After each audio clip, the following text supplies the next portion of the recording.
What is up, ladies and gentlemen of the online Jamily? This, of course, here's JamiroFan 2000 with another episode of JamiroFan Talks About. For the uninitiated in this series, this has been a recurring series here on my channel where I take a discussionary look at the past, present, and future of Jamiroquai, and they're now over 30 years of musical making. And in this episode, it's going to be a bit of a summary. Now, you might remember a few Jamiroquai Minute episodes ago, I noted that there was a bunch of listening parties happening for Jamiroquai in regards to their two spatial audio mixdowns of their album, Traveling Out Moving, which of course was their third album that came out in 1996. Well, they were doing a lot of listening parties to celebrate this new mixdown, which was originally released over on Apple Music under the Dolby Atmos spatial audio format. And as one of the events that was announced was going to be a listening party on Twitter at Tim's Listening Party's official Twitter account, where band members J.K., Derek McKenzie, and Solo Kimbala would be showing up to basically give their thoughts on the recording process and what would transpire during the recording of Jamiroquai's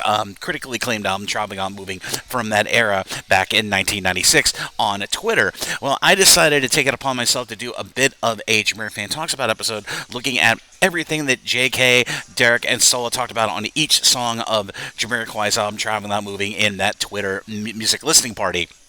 And let me say that there is a replay of that whole Twitter-a-thon, you might say, that is available on the Tim's Listening Party official website. So I'm basically just going to verbally go through all the comments that were said and preface each one about what song they're talking about in this rundown here on this episode of JamiroFan Talks About, for those people who have not had a chance to go check out either the replay or my Imgur album with all of the tweets from that said event that happened on Twitter over at Tim's Listening Party official Twitter account. So let's start it off with Virtual Insanity. JK said in the first tweet about Virtual Insanity wasn't the first version of the album we presented to the label. They said we needed a single. And of course that was from JK. And the next comment is from Derek McKenzie saying, if you listen to the verse, there's a gap in the drum track, which is me dropping a stick, picking it up, and carrying on. Didn't want to stop and ruin the vibe. So Derek McKenzie is always being the proficient drummer Jamiroquai, even when dropping a drumstick, can be fast enough to pick up that drumstick and help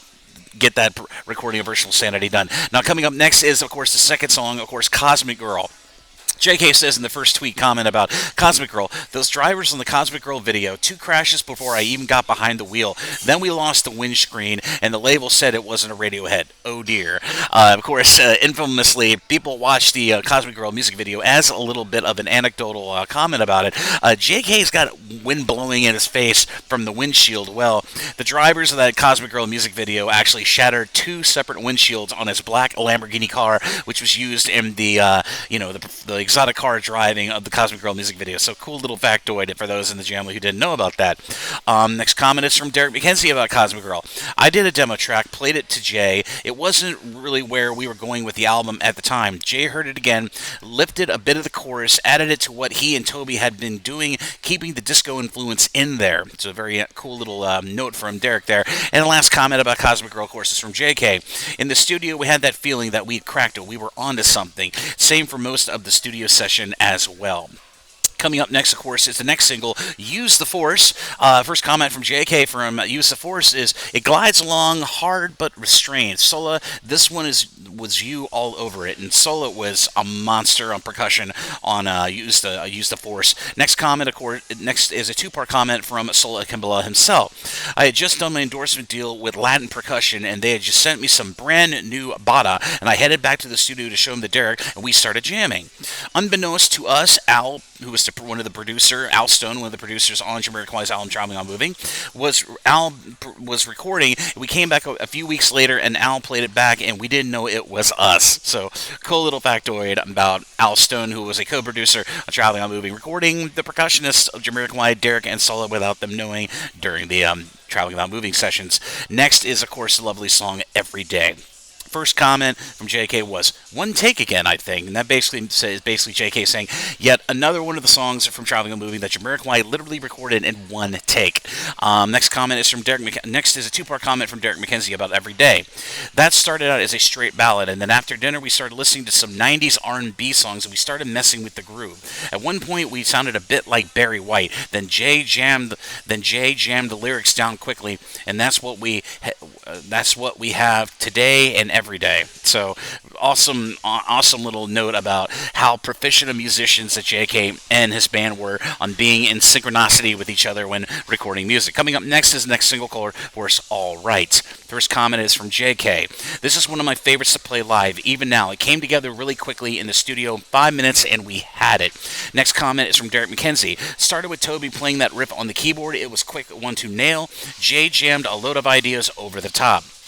And of course, the last comment for the song, of course, from Derek McKenzie. We did 3 or 4 takes to get the basic backing and built on it from there. Jay was adamant that we wanted to have a party vibe for that track. And that's what he was feeling. So great comment from Derek McKenzie about All Right. Coming up next, another great song, High Times. First comment is from JK. This was the first track we did at Great Linford, one take, nailed it on the first go, all live, like the whole album. So Jamiroquai knocking yet another song recording and one take on this album. Next comment is a 2-part comment from Derek McKenzie.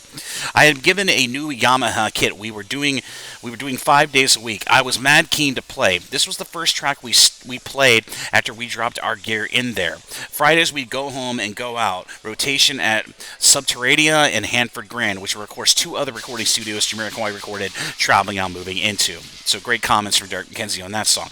Moving on to the bit of the really cool, chill song, Drifting Along. First comment was from JK.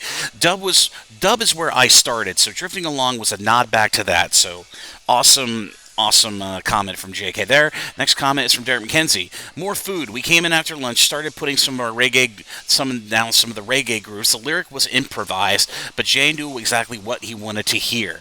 Next comment is from Sola Akimbala. Yes, Jay has always been like, what's in his head and what knows what to bring out. And then, of course, another comment from Sola. Derek might say a particular track as reference and know exactly what he means. We went to the same clubs, listened to the same records. Like I said, like previously about the other comment, synchronicity between JK and the band, which is an integral part of what makes a great band. Coming up to the first instrumental of the album called Digirama, which of course was a highlight for the amazing Yida key player of Jamiroquai, the didgeridoo spirit of Jamiroquai, Wallace Buchanan. And the only comment is from JK on Digirama. Was with Wallace in Sendai, and if you don't know where Sendai is, that was a part of Japan which actually influenced the writing of the title track of Traveling on Moving, Virtual Insanity. The day I wrote Virtual Insanity, bloody freezing, bit like today. So yeah, if you didn't know, JK with Wallace Buchanan were in Japan. I believe it was during the return of the Space Cowboy era, and they were going through Japan, just exploring the city, and they actually came across, they were in this part of Tokyo where there's nobody around in Sendai, and JK actually asked somebody, passerby, where's everybody? And they pointed right to a pair of stairs, and JK and Wallace went down their stairs, and to their bewilderment, there was an underground city, which would become the influence for Jamiroquai's quintessential single for Virtual Insanity. So another cool little song detail to keep in mind. And coming off to the second instrumental of Traveling on Moving, Digital Vibrations. We had 2 comments, one from Derek, one from Sola. First one from Derek. For me, when we were recording, I tried putting something with a rare groove flavor to sit under what Wallace was doing. Second comment from Sola Kimbala. The sound was meditative. We couldn't crowd it. It had to give it some space. And on that first album, it wasn't like anything else around. No one else had that. So cool little detail by Sola on that song. Coming up to the title track of the 1996 album from Jamiroquai, Traveling on Moving. First comment from JK. That intro for Traveling on Moving could only have been done in days before speed cameras. Up to the Westway, and ran out of road at the top. And if you don't know what I'm talking about, the beginning of Traveling on Moving has a recording of JK and his sports car doing a very high acceleration process in the car. So it gives that good run up into the amazing beat, drumming, and percussion of Traveling on Moving. Next comment is a 3-way comment by Sola Ikimbala. I was late to do the session, new person in the band. I was stressing trying to load my drums in, didn't want to be late, when one of the band handed me a cigarette with no tobacco in it. Al, the producer, Al Stone as I mentioned, put the headphones on and I was asked if I was ready to go. I actually couldn't hear the space in the track and was flying. I had to lie down in the corner, couldn't play. Eventually got all together. I put the shaker in there, and that was the last time I smoked to this day. So awesome little anecdote from Solo Kimbala about the recording of that amazing song, Traveling Not Moving. Coming up next is the song You Are My Love. First comment from JK. This was me thinking back, trying to recall warm times, good relationships. And the second comment is from Derek McKenzie. This was a big band arrangement. Jay had the strings going on in his head and was already singing the string lines before we had the rest of the song. We thought we had to mellow out the chorus after the busy verse. So nice little comment from Derek McKenzie on that one. Coming up to the last song, the tail song of the whole album, Traveling and Moving, from Jamiroquai for Traveling and Moving for Spend a Lifetime. First comment from JK. This was quite romantic for me. The lyrics were very off the cuff. Very personal song. And of course, the last comment from this listening party, from Tim's listening party from January 23rd of 2023 from Derek McKenzie. That was a Marvin vibe with Toby. He tried to put drums on, but it just didn't work. Left it as strings, voice, and piano. Works a treat. Real contrast to the rest of the album. One of his favorites. So that's it. That's all at least the great comments I could call together from that great Tim's listening party event that happened on January 23rd, 2023 with the band members of Jamiroquai, of course.